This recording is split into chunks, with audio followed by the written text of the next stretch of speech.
당신이 우크라이나를 생각할 때 전쟁과 밀밭이 떠오르시나요?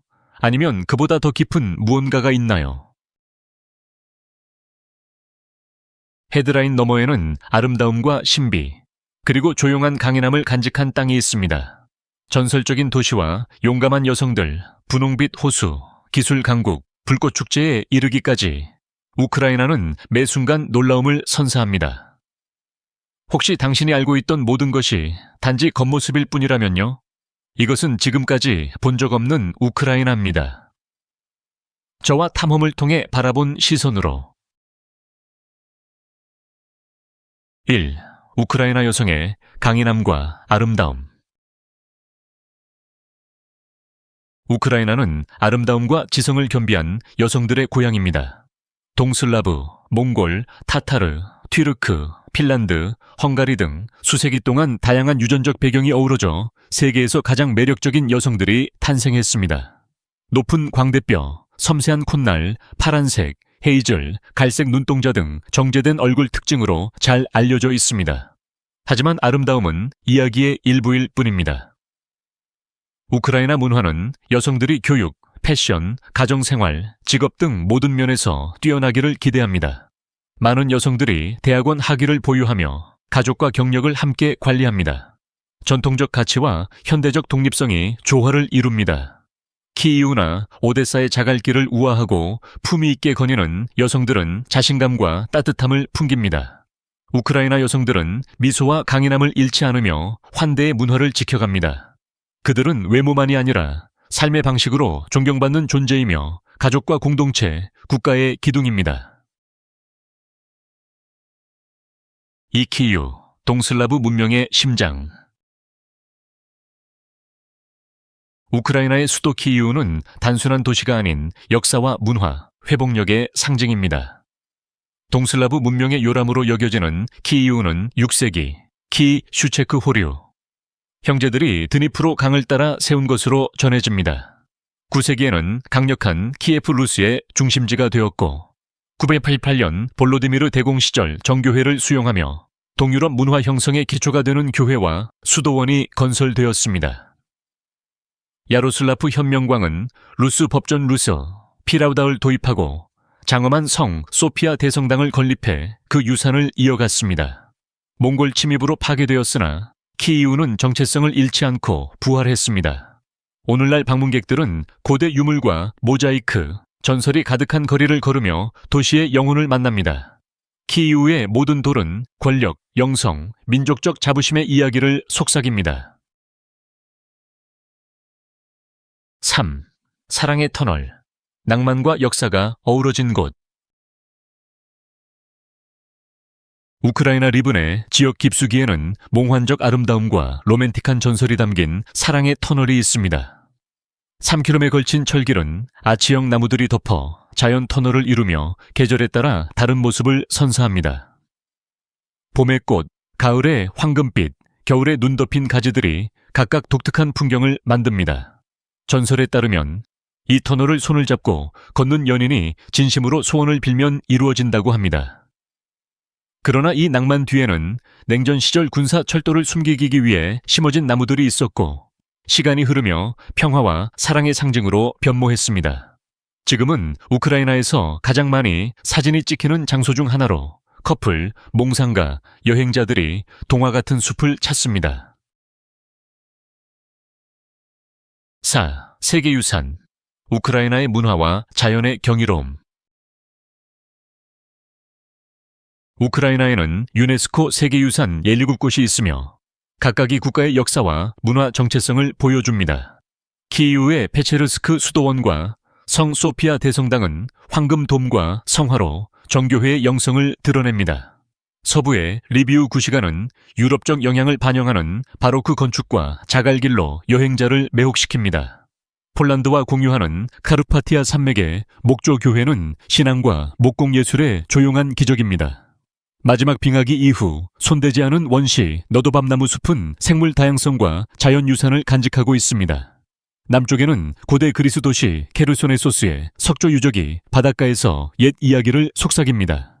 체르니우치의 대주교 관전은 비잔틴, 고딕, 바로크 양식이 조화를 이루는 건축 걸작입니다. 문화적 융합의 항구 오데사는 개방성의 정신을 상징합니다. 이 유산들은 우크라이나의 깊은 뿌리와 보편적 가치를 말해줍니다. 5. 볼로디미르 젤렌스키, 희극인에서 최고 통수권자로. 볼로디미르 젤렌스키는 희극인에서 전시 지도자로 탈바꿈한 현대 정치사에서 가장 극적인 인물 중 하나입니다. 2019년 전까지 그는 TV 드라마에서 가상의 대통령 역할로 유명했습니다. 하지만 그는 개혁, 투명성, 희망을 공약으로 내세워 70% 이상의 압도적인 지지로 실제 대통령이 되었습니다. 그 누구도 그가 우크라이나 독립 이후 가장 큰 위기, 러시아와의 전면전을 마주할 것이라 예상하지 못했습니다. 키이우에 미사일이 떨어졌을 때도 그는 도망치지 않고 수도에 남아 매일 국민과 세계에 메시지를 전했습니다. 그는 각국 의회를 연설하며 군인과 함께 서고 모스크바의 불리한 조건에 굴복하지 않았습니다. 수염을 기르고 군복을 입은 그의 모습은 저항의 상징이 되었습니다. 비판도 있었지만 그의 리더십은 국제적 지지를 이끌어냈고 그는 이제 단순한 국가 지도자를 넘어 폭정에 맞선 용기의 상징으로 여겨집니다. 6. 전쟁 속 삶, 우크라이나인의 회복력. 우크라이나인들의 일상은 전쟁 속에서 인내와 아픔이 교차하는 현실입니다. 하르키우나 미콜라이우 같은 도시에서는 하루에도 여러 차례 공습 사이렌이 울립니다. 정전, 단수, 트라우마가 일상이 되었습니다. 그럼에도 사람들은 적응해 나갑니다. 시장은 천막 아래 다시 열리고 아이들은 온라인 수업에 참여하며 자원봉사자들은 잔의 속을 뚫고 구호 물자를 전달합니다. 시골에서는 지뢰로 인해 비옥했던 땅이 위험한 장소로 바뀌었지만 많은 이들은 집과 삶을 지키기 위해 남아 있습니다. 어떤 이들은 폭격으로 무너진 가게를 다시 세우고 어떤 이들은 위장용 그물을 만들거나 수비대를 위한 식사를 준비합니다. 우크라이나인의 정신은 꺾이지 않았습니다. 조용하지만 단호한 저항으로 살아갑니다. 지하실에 모여 생일을 축하하고 이웃을 말없이 챙기는 모습 속에 따뜻한 연대가 있습니다. 전쟁은 생명과 집을 앗아갔지만 생존하려는 의지는 꺾을 수 없었습니다. 이는 포위 속에서도 꿋꿋이 버티는 민족의 힘을 보여줍니다. 7. 부상하는 기술 강국. 미사일이 떨어지는 와중에도 우크라이나의 기술 산업은 성장하고 있습니다. 현재 우크라이나는 중앙 및 동유럽에서 가장 빠르게 성장하는 기술 허브 중 하나입니다. 36만 명 이상의 IT 전문가와 높은 교육 수준을 가진 인재들이 매년 수십억 달러의 기술 서비스를 수출하고 있습니다. 우크라이나의 강점은 단순한 비용 경쟁력이 아니라 창의성과 품질입니다. 우크라이나 개발자들은 인공지능, 사이버 보안, 게임 디자인, 기업용 소프트웨어 분야에서 우수한 성과를 보이고 있습니다. 그랜말리와 기틀랩 같은 스타트업은 세계적 유니콘 기업이 되었으며 매년 2만 명 이상의 IT 졸업생을 배출하고 있습니다. 키이우, 리비우, 하르키우 등의 도시에는 혁신 공원과 협업 공간이 전시에도 불구하고 운영되고 있습니다. 기업들은 분산 운영과 비상 전력 시스템을 활용해 적응해왔습니다. 역경 속에서 우크라이나의 디지털 경제는 생존을 넘어 번영했습니다. 이것은 총 대신 코드가 침략 대신 혁신이 싸우는 새로운 전장이기도 합니다. 8.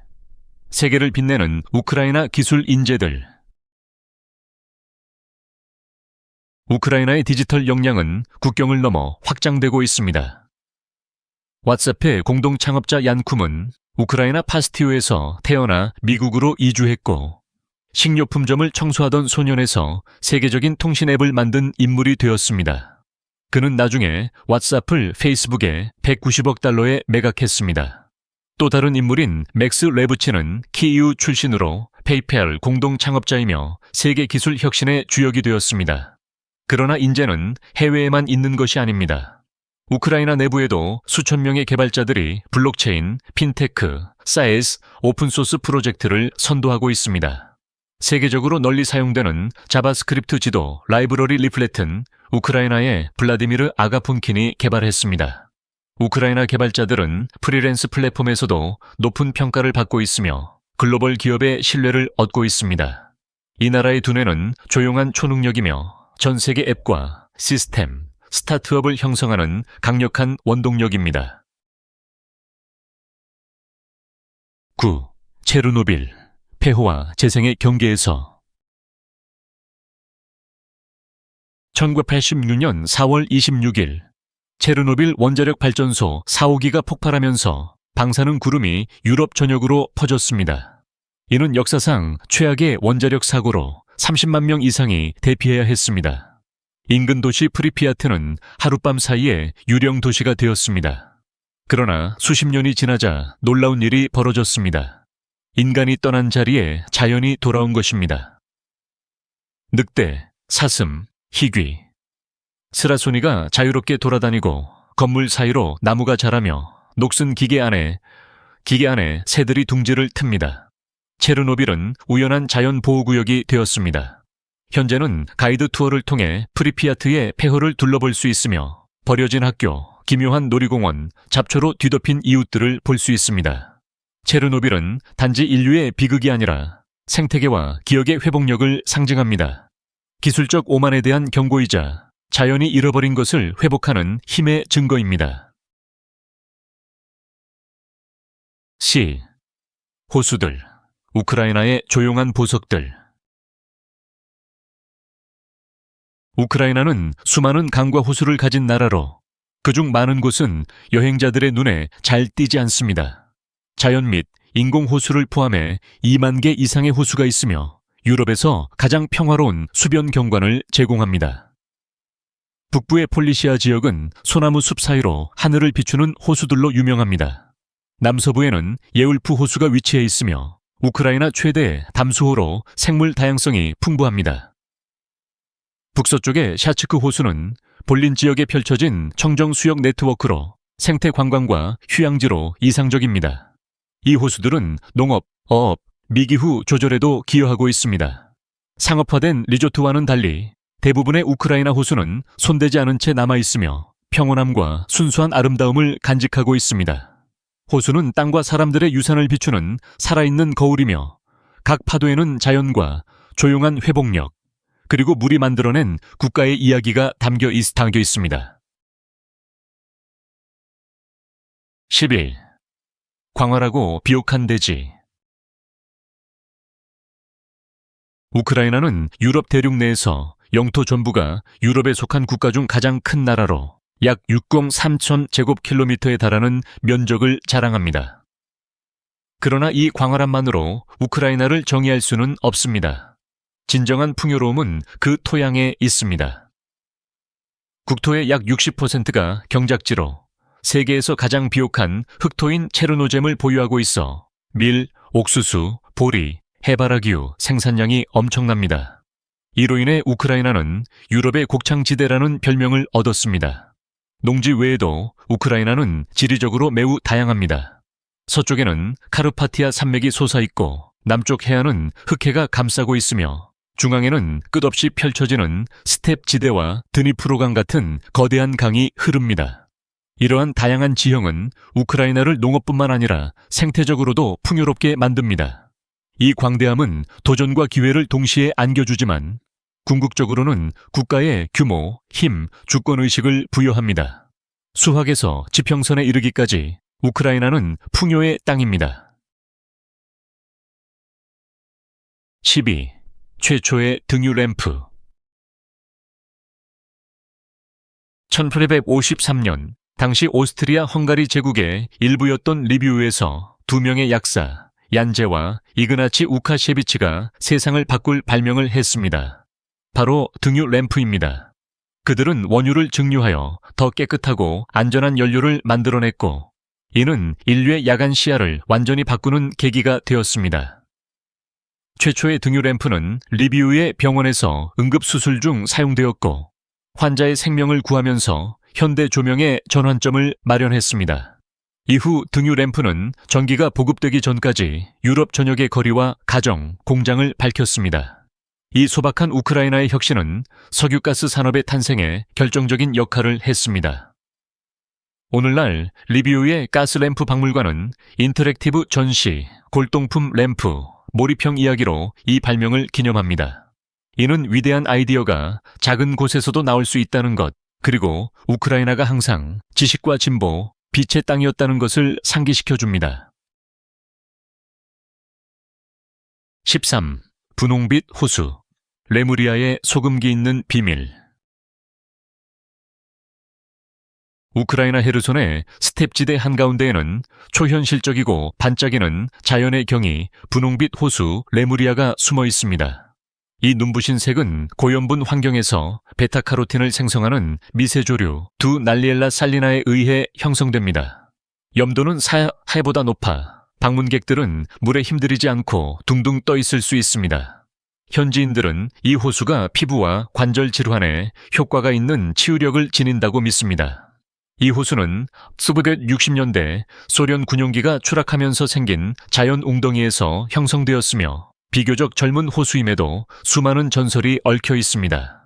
여름 햇살 아래 분홍빛은 더욱 선명해지며 주변 스텝지대와 극적인 대조를 이룹니다.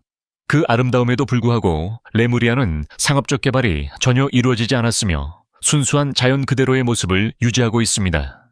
이곳은 사진작가, 탐험가, 웰빙 여행자들을 끌어당기는 숨은 보석으로 과학과 이야기가 만나는 곳이며 세기 말보다 강하게 울려 퍼지는 장소입니다.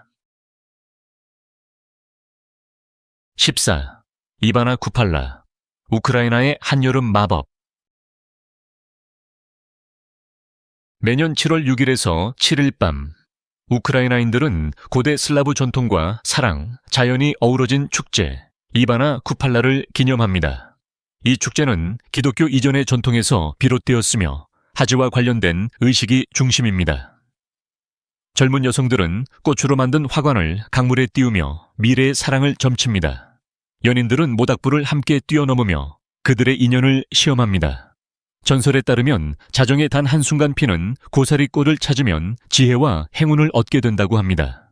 오늘날 이 이야기를 문자 그대로 믿는 사람은 많지 않지만 쿠팔라의 밤은 여전히 춤과 노래, 불꽃놀이로 가득합니다.